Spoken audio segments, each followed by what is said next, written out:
여러분 안녕하십시오. 이신근입니다. 이신근의 책 읽기. 오늘은 하나님 나라의 모델이라는 책을 여러분에게 소개하겠습니다. 하워드 슈나이더가 지었고요. 이철민, 이성학 옮겼고요. 두란노 출판사에서 1999년도에 출판되었습니다. 하워드 슈나이더는 목회자와 브라질 선교사로 생활하시다가 오래전에 오하이오주 데이턴에 있는 연합신학교와 그리고 에즈베리 신학교에서 교수로서 가르치시다가 지금은 은퇴하셨죠. 한국에도 여러 번 오신 걸로 기억하는데 한번 제가 가까이서 만나 뵌 적이 있었습니다. 제가 독일에서 교회론을 연구하는 중에 교회론과 관련하여 하나님 나라가 매우 중요하다고 생각하여 하나님 나라에 관한 많은 저서들과 역서들을 제가 읽고 소장하고 있는데 영어권에서 오래전에 많은 책들이 하나님 나라에 관한 책들이 소개되기 시작했어요. 그 중에 하나가 바로 이 책입니다. 하워드 슈나이더 박사님은 한국에서 많은 책을 통하여 알려진 분입니다. 그분의 저서들은 대부분 번역되고 있습니다. 그리스도의 공동체, 참으로 해방된 교회, 2000년 지구 동향, 교회 DNA 등 그의 책들은 한국에도 매우 많은 구독자를 확보하고 있고요. 특히 복음주의권에 속한 사람들이 즐겨 읽는 것 같습니다.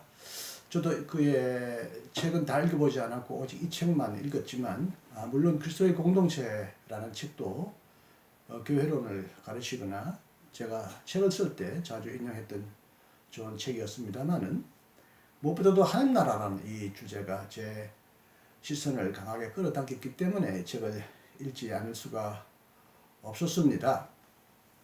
이 책은 314쪽에 이르는 그렇게 두꺼운 책은 아니고요. 번역도 아주 부드럽게 잘 되어서 읽기가 아주 쉽습니다. 왜 하나님 나라에 관한 이 주제를 오늘 여러분에게 특별히 강조하느냐 하면 이 책에서도 저자가 이 책에서도 설명하지만 그리스도인들 중에서 다양한 신앙과 신념을 가지고 있는 분들이 많은데 그 중에서 무엇보다도 이 하나님 나라 이것만큼 우리를 혼란스럽게 하는 주제가 없습니다. 저자의 말대로 세상의 하나님 나라만큼 이 세상을 뒤흔들고 변화시켜 온 큰 주제가 없지만 또한 이것만큼 그렇게 혼란스럽게 우리를 갈라놓고 우리를 서로 심지어 싸우게 한 그런 주제도 없다는 것입니다.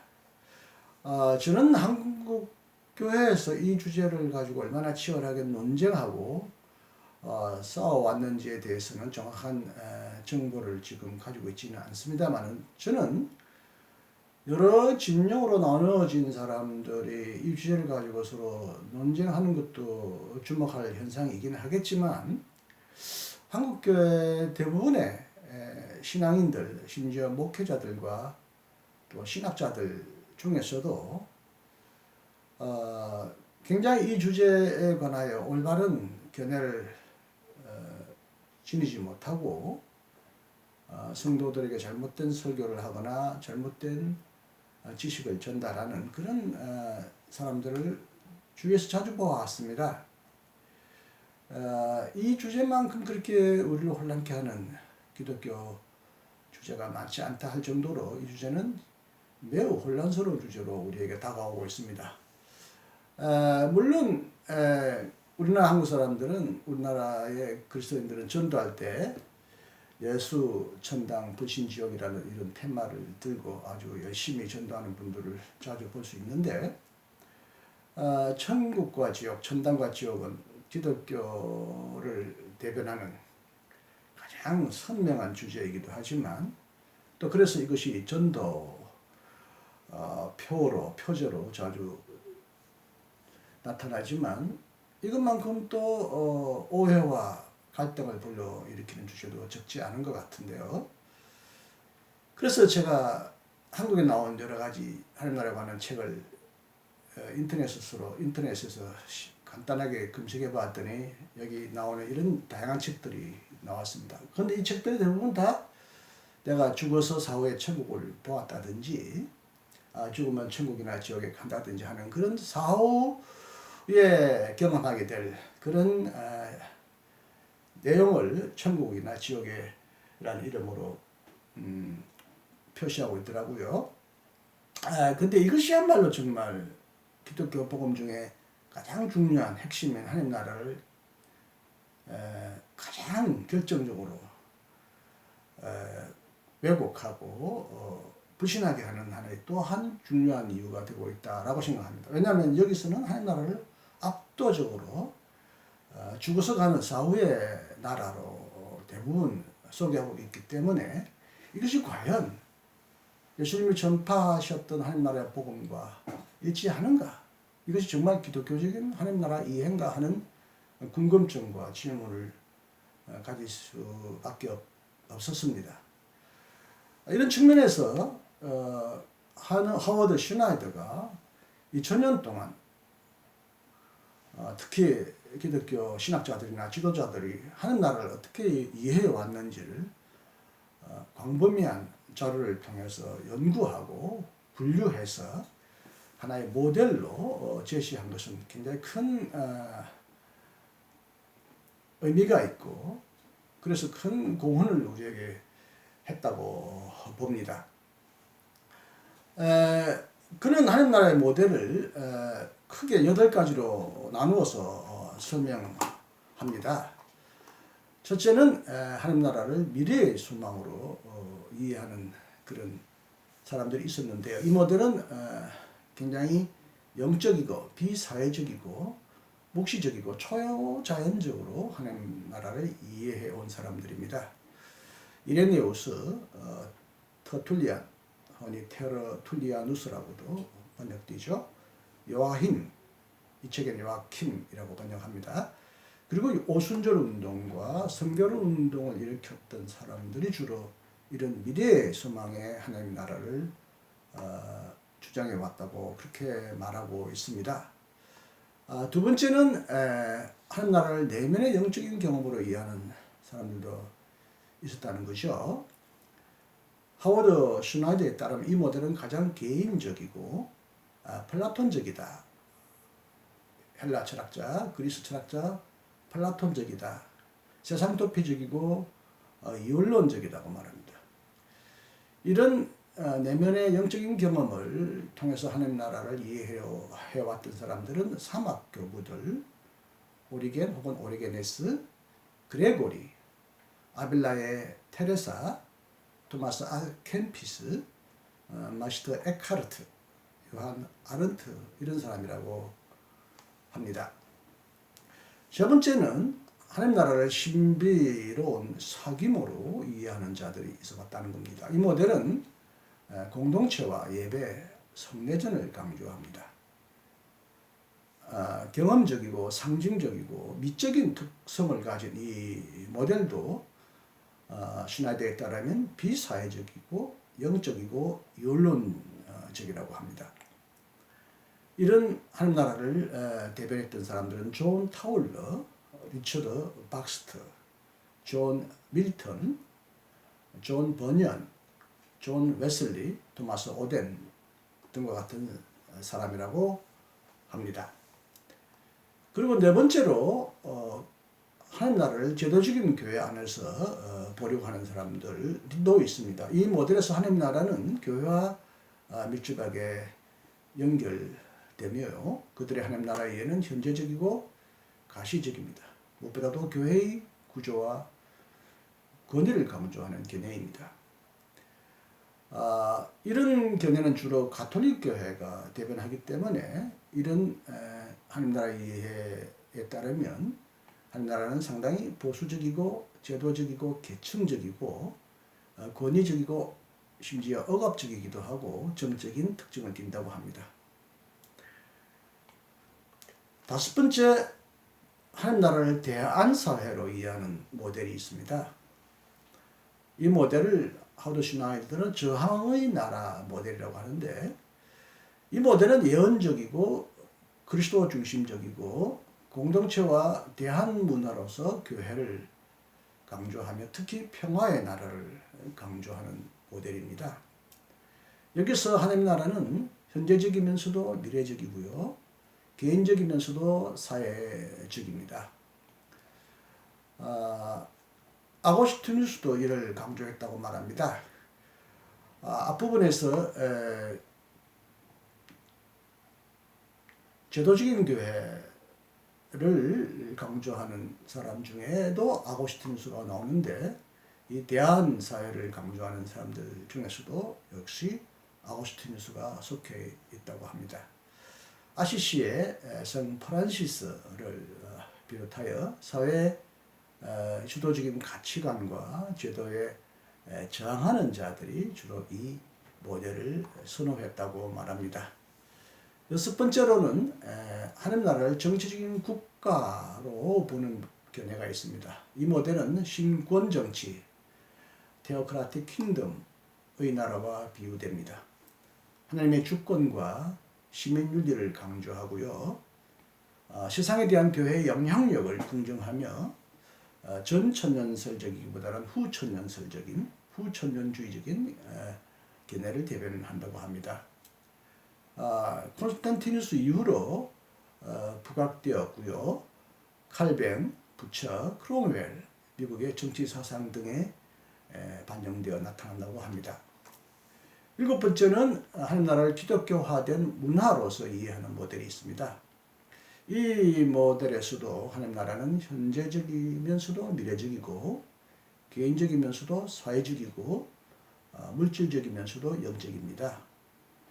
이 모델은 현 사회와의 연관성과 윤리를 매우 강조하고 사회 변혁에 대하여 낙관적이며 인간의 노력도 강조합니다.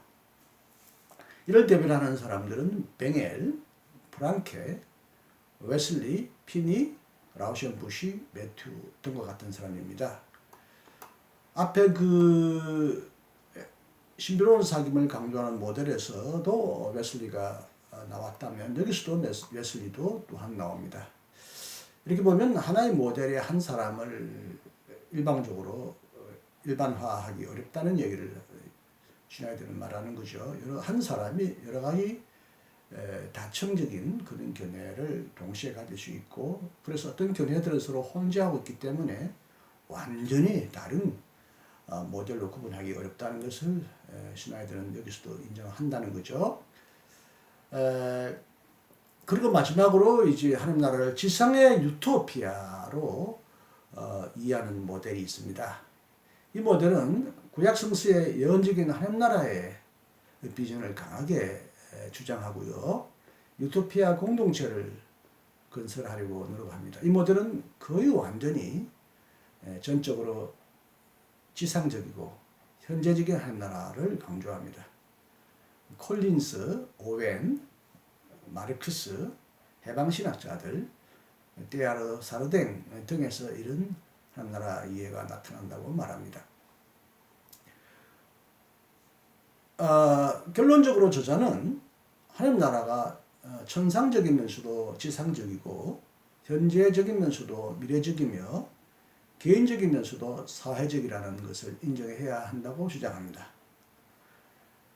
그리고 하나님 나라는 하나님의 행위와 함께 인간의 노력, 행위를 통해서도 임하지만 하나님의 주권을 손상시켜서는 안 된다고 말합니다. 그리고 하나님 나라는 점차적으로 실현되지만 또한 강력한 계시나 단절이 일어나는 결정적인 시점이나 순간들도 인정해야 한다고 합니다. 그리고 하나님 나라는 교회와 밀접히 관련되어 있습니다. 하나님 나라가 교회는 아니지만 교회와 밀접하게 관련되어 있다고 말합니다.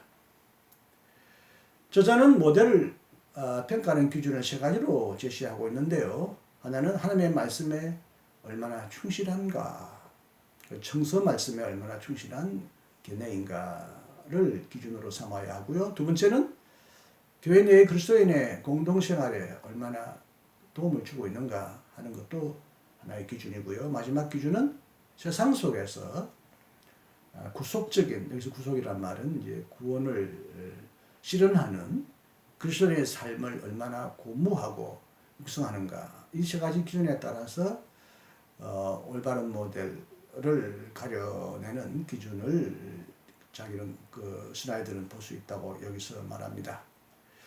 마지막 장, 현대의 하늘나라의 공동체 건설이라는 이 마지막 장에서 저자는 하늘나라의 실제적인 의미를 자기 나름대로 5가지로, 아니야, 10가지로, 죄송합니다. 10가지로 잘 설명해서 보충 설명해주고 있는데요.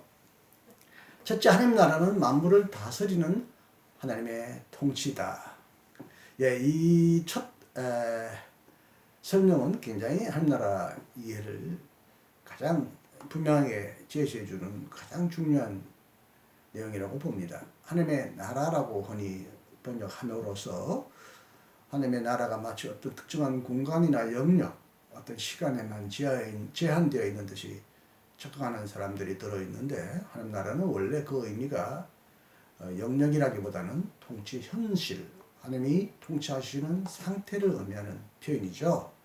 구약 성서에서부터 이미 하나님의 통치, 하나님의 다스림, 왕적인 통치 신앙이 개성되어 왔고요. 예수님은 이 하나님의 통치 사상을 받아들여서 그 하나님의 통치가 자신의 삶과 인격 속에 가까이 왔음을 선포했다고 볼 때, 하나님 나라는 공간적인 어떤 특정한 시간에 제한되어 있는 것이 아니라 하나님의 만물 통치를 의미하는 것이라는 이 슈나이드의 첫 번째 설명은 매우 성서적이고 그래서 매우 설득력이 있습니다. 두 번째, 예수 그리스도는 하나님 나라가 인간 역사 속에 결정적으로 침투한 것이다.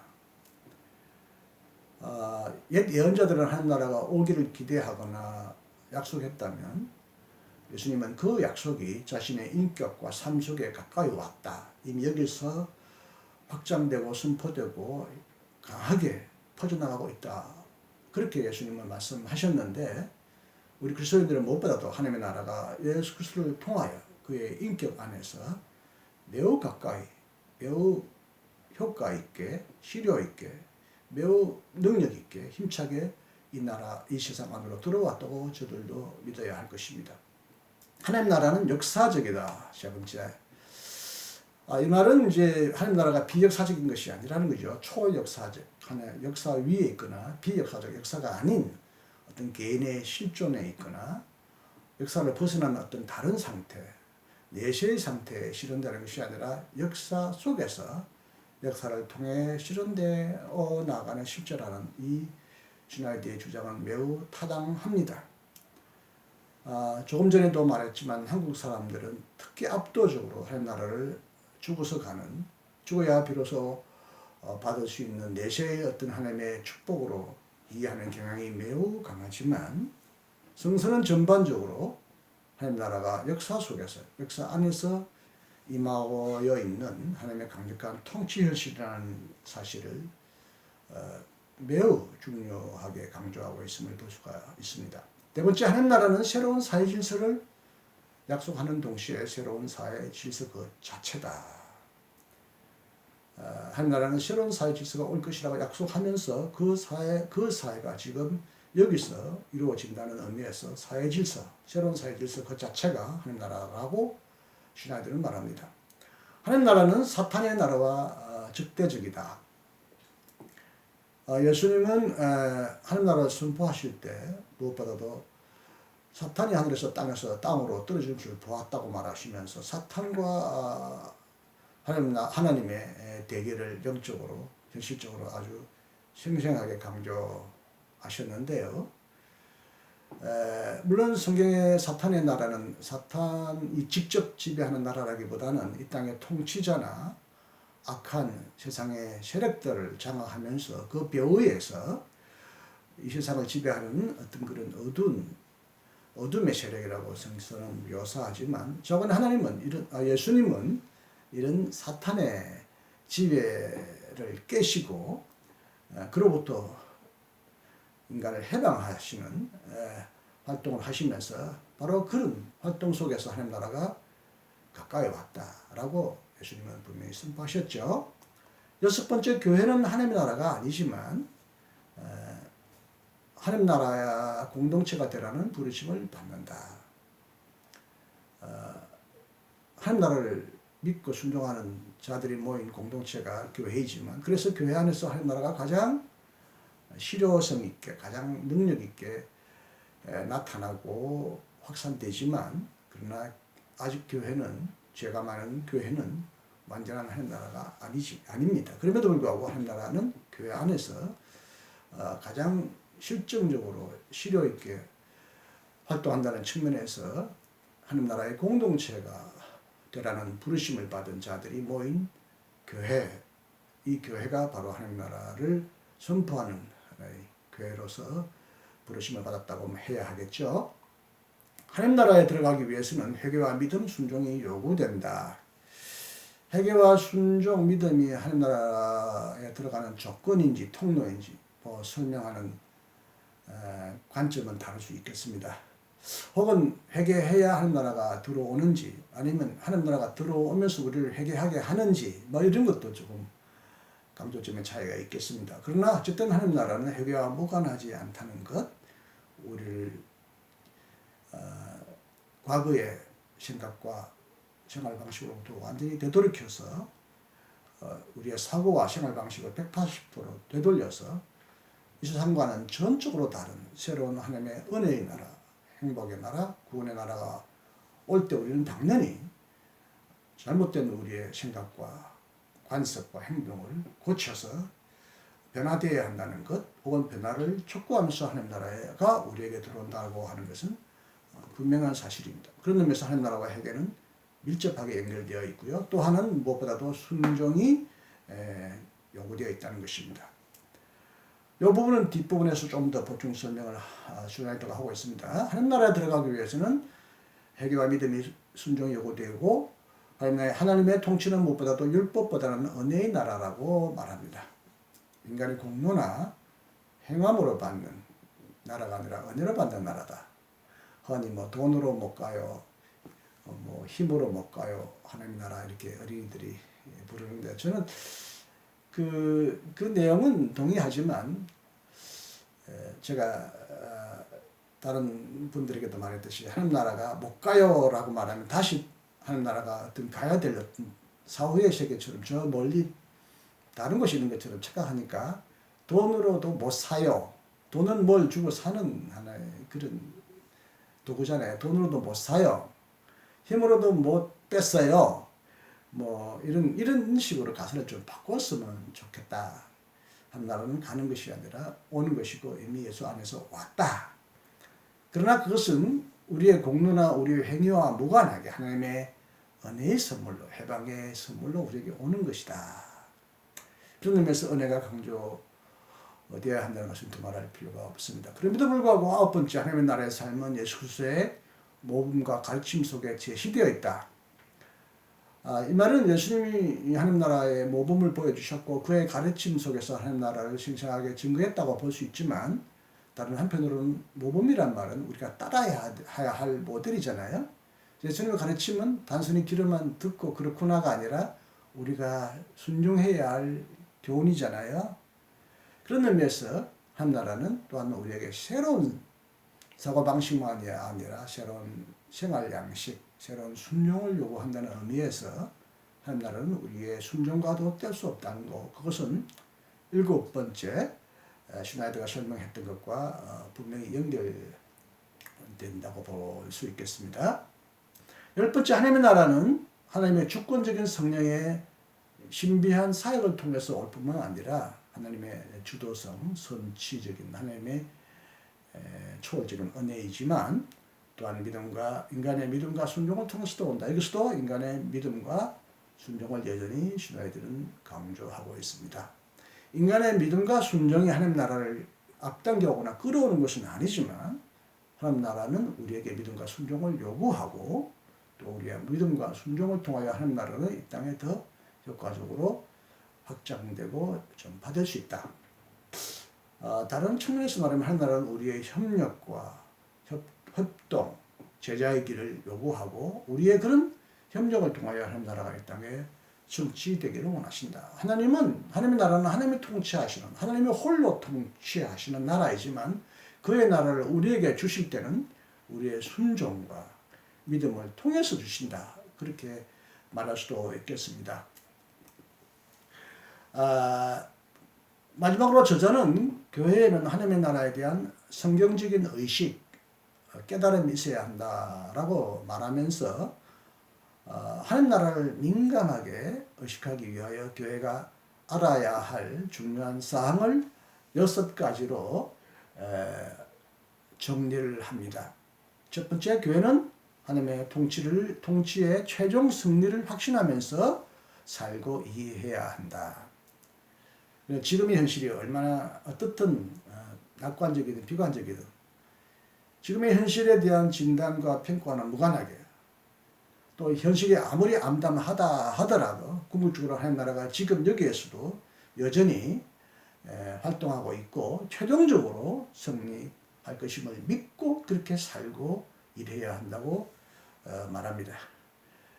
그렇습니다. 하나님 나라는 하나님의 통치를 의미하는데 하나님의 통치는 결국 궁극적으로 승리할 것임을 믿어야 합니다. 하나님의 통치의 승리를 믿지 않는다면 우리의 믿음이 매우 허약한 믿음이 될 것이고 기독교 진리는 상대적인 진리로 전락할 것입니다. 하나님의 이 땅을 다스리고 계시고 최종적으로 완전히 다스리신다는 신앙이 우리 그리스도인이 항상 의식해야 할, 깨달아야 할 중요한 신앙이라는 것이죠. 두 번째, 교회는 거룩한 것과 속된 것의 경계선이 지어졌음을 알아야 한다. 오래전에 읽어서 어떤 의미에서 경계선이 지어졌다고 말하는지 정확하게 제가 설명하기 어려운데 아마 이렇게 말하는 것 같습니다. 예수님을 통해서 거룩한 날과 거룩하지 않는 날, 거룩한 공간과 거룩하지 않은 공간, 그런 것이, 그런 구분과 차이가 사라졌지 않았습니까?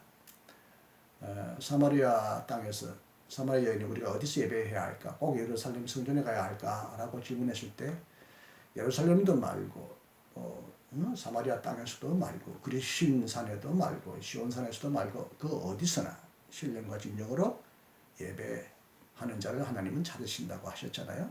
이제는 거룩한 시간과 거룩하지 않는 시간, 이 구분은 가능한지 몰라도 분리가 불가능하다는 거죠. 또 하나는 거룩한 공간, 시간, 안식일만이 꼭 거룩하게 지키고 다른 날은 거룩하게 지키지 않아도 된다는 사고방식을 예수님은 깨셨어요.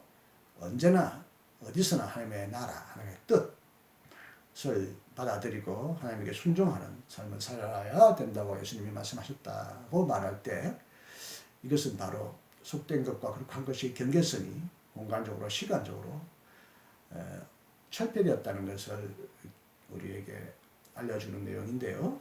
아마 슈나이더는 이런 성서 말씀을 근거로 이런 주장을 하고 있지 않겠나 그렇게 추측해 봅니다. 교회는 세 번째, 하나님 나라의 사역이 교회의 일보다 더 광범위하다는 것을 알아야 합니다.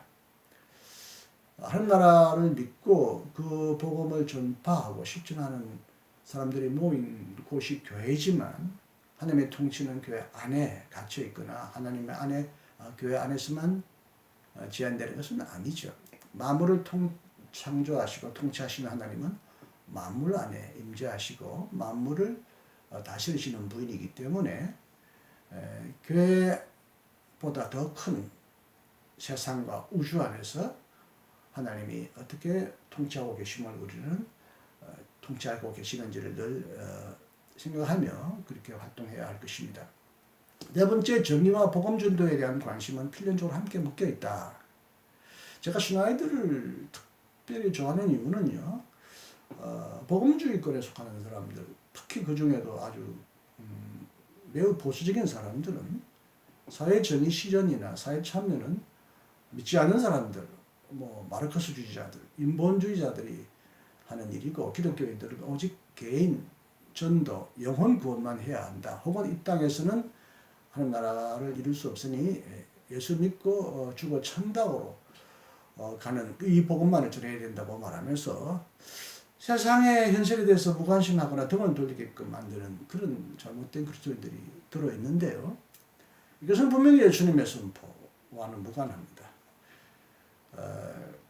예수님은 복음 전도 혹은 하나님 나라의 선포와 더불어 개인의 회심을 강조하셨지만 이 땅에 수많은 등된 자를 치유하시고 불의한 악한 세상을 변혁하려고 노력하셨고, 그 결과로 어쨌든 십자가의 고난까지 담당하셨는데요.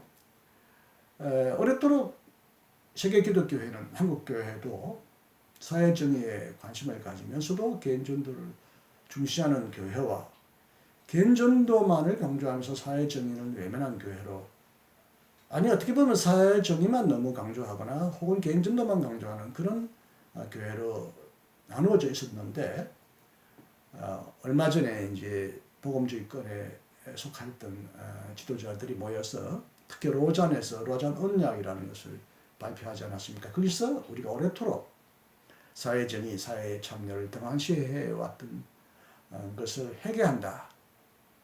복음전도와 사회 참여는 동등한 가치와 비중을 지니고 있다라고 그렇게 주장한 적이 있는데, 이 로잔 언약 그 이후에 계속 개성되어 온 복음주의자들의 신학을 슈나이더는 분명히 여기서 다시 재확인하는 것으로 보입니다. 그럼에도 불구하고 여전히 이들은 전도가 우선이다. 사회정의 실현이나 사회 참여보다 전도가 우선이다라는 견해를 자주 강조하는데요.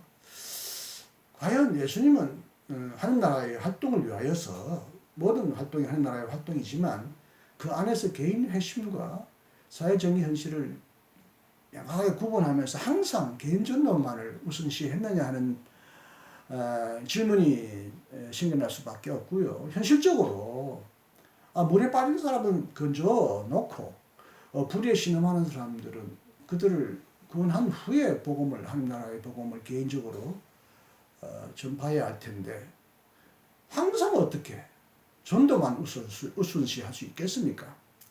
정의도, 사회 정의도 복음 전도의 하나의 수단일 뿐만 아니라 그 자체도 복음의 일부입니다. 흔히 슈나이더도 정의와 복음 전도에 대한 관심이라는 의미에서 이 두 용어를 구분하는 것 같은데, 저 개인적으로는 사회 정의, 하나님의 공의 실현도 복음이고요. 개인의 회심도 복음의 일부입니다. 정의와 복음 전도 이렇게 나누는 것도 저는 매우 마땅합니다만은, 전도를, 개인 전도가 늘 우선이다 말하면 늘 사회 정의는 시간적으로 또 예산 여러 가지 능력 면에서 뒷전으로 밀리고 결국에는 사회 정의 실현에 등한시할 수밖에 없는 것이 불가피한 결론이 됩니다. 그래서 저 오래전에 한국에 오셨던 스나이더 박사님에게 제가 질문했습니다. 당신도 사회전도와 사회정의와 복음전도 둘 중에 무엇이 우선이라고 말하느냐, 그게 과연 선후관계가 있겠느냐라고 질문했을 때 스나이더 박사님은 선후관계를 정할 수 없다라고 그때 말했던 것을 기억합니다. 다섯 번째, 하나님 나라의 실현이란 우리가 지금 이곳에서입니다. 나중에 저곳에서가 아니라 지금 이곳에서, 그리고 무엇보다도 우리의 능력이나 우리의 주도적인 어떤 노력보다는 성령을 통하여, 하나님의 영을 통해 하나님 나라의 첫 열매를 경험한다는 의미다. 하나님 나라의 첫 열매를 우리가 여기서 경험하는 것이 하나님 나라의 실현이다라고 말합니다. 여기서 이제 하나님의 성령의 주도성, 하나님 나라의 열매, 다양하겠죠. 정의, 평화, 사랑, 생명 등등 이런 것들을 여기서 경험하는 것이 이 땅에서 우리가 실현하는 한 나라라는 것이죠. 여기서도 여전히 우리가 수동적으로 성령이 올 때만 우리는 비로소 저절로 하나님 나라를 경험하거나 실현한다는 의미에서 수동적인 자세를 요구하는 것은 분명히 아닌 것 같습니다. 앞에서도 말한 듯이 하나님 나라는 우리의 믿음과 순종을 요구하고 또 믿음과 순종과 순종을 통해서도 실현되어 나간다고 해야 한다면 단순히 이 다섯 번째 부분은 하나님 나라의 주도성, 하나님 나라의 어떤 시작이 어떻게 되는지를 강조하는 것 같습니다. 그렇게 함으로써 인간이 마치 자신의 능력으로 자신의 주도적인 어떤 설계나 계획으로 하나님 나라를 이 땅에 실현할 수 있다고 하는 그런 인간 중심적인 오류를 여기서 견제하려고 하는 것 같습니다. 저자 슈나이더의 말대로 우리를 매우 혼란케 하는 하나님 나라에 대해 매우 균형이 잘 잡힌 시각을 제시해 준다는 느낌을 강하게 가집니다. 그는 기독교 역사 속에서 나타난 하나님 나라의 현상을 7가지 모델로 잘 정리하고 때로는 더 여러 가지 모델들이 서로 섞여 있거나 또 무리하게 이렇게 모델로 범주함으로써 모든 설명을 완전히 다 정확하게 분류한 것은 아닐지라도 불가피하게 모델이라는 형태를 통하여 하나님 나라의 모델을 잘 정리해 주고 이것을 성서적으로 그리고 교회사적으로 잘 균형 잡힌 시각에서 조화롭게 설명하려고 하는 그의 노력은 매우 탁월하고 매우 바람직하다고 봅니다. 좌로나 우로나 치우치지 않고 하나님과 인간, 성령과 교회 이 등등 어떤 성경에 나타나는 어떤 대칭적인 요소를 하나의 요소로만 치우치도록 극단적으로 강조하지 않고 그리고 균형 있게 강조하는 슈나이드의 그 기술 방식 그런 노력은 매우 바람직하고 아름답다고 생각됩니다. 단 그럼에도 불구하고 하나의 반론이나 의심이 일어난다면 성경에는 때때로는 이렇게 균형 중도적인 어떤 조화를 강조하는 본문들도 상당히 많지만 하나님 나라는 특별히 기존 질서에 대하여 매우 과격하게 급진적으로 전복적으로 혁명적으로 들어오는 그런 요소가 성경에도 많이 나타나지 않습니까? 그런 의미에서 너무 하나님 나라를 인간의 어떤 이성의 능력에 따라 조화롭게 설명하려고 하는 시도가 항상 성공적일 수는 없다. 그리고 하나님 나라는 인간의 이성이나 지성, 신앙에 완전히 사로잡히거나 파악될 수 있는 실체가 아니라 여전히 기도하고 오시옵소서 하고 기다리며 대망하는 기다림과 은혜의 대상이기도 하다는 측면에서 하나님 나라는 완벽하게 인간의 수준 안에 끌어와서 하나님 나라를 말끔히 정리하는 것은 어렵다는 의미에서 조금 우리가 슈나이드의 하나님 나라에 혹은 하나님 나라 분류에 대해서 조금 거리를 두고 재평가할 필요는 있다고 봅니다. 그럼에도 불구하고 지금까지 제가 많은 책들, 특히 하나님 나라에 관한 책들을 읽었지만 이렇게 모델로 8가지 모델로 이렇게 깔끔하게 잘 정리해주고 가장 성서적으로 합리적으로 평가해 준 책은 전무했거니와 앞으로도 그의 앞으로 후무할 거라고 저는 생각합니다. 요즘엔 이제 모델이라는 말보다는 패러다임이라는 말을 더 자주 사용하게 되었는데 이제 패러다임이라는 측면에서 다시 하나님 나라를 하나의 재정리해보는 그런 시도도 가능하고 앞으로 제가 능력이 있다면 그렇게 해볼까 한번 생각이 듭니다만은 좌우저간에 그렇게 되기까지라도 혹은 그렇게 되지 않더라도 이 책은 매우 탁월한 하나님 나라 안내서요 해설서입니다. 여러분 한국교회가 지금 여러 가지로 정체성 위기와 혼란과 또 큰 도전 앞에 직면해 있습니다. 이럴수록 복음의 본질 하나님 나라를 더 올바르게 이해하고 실천하려고 노력해야 할 텐데 바로 그런 분들에게 이 책은 큰 용기와 도움과 지혜, 방향을 제시해주는 좋은 책이 될 것이라고 생각하여 여러분에게 이 책을 강력하게 강추해 드립니다. 여러분 이 책을 여러분도 꼭 읽어보시고 큰 도움을 받으시기를 기대합니다. 감사합니다, 여러분. 안녕히 계십시오. 또 만나겠습니다.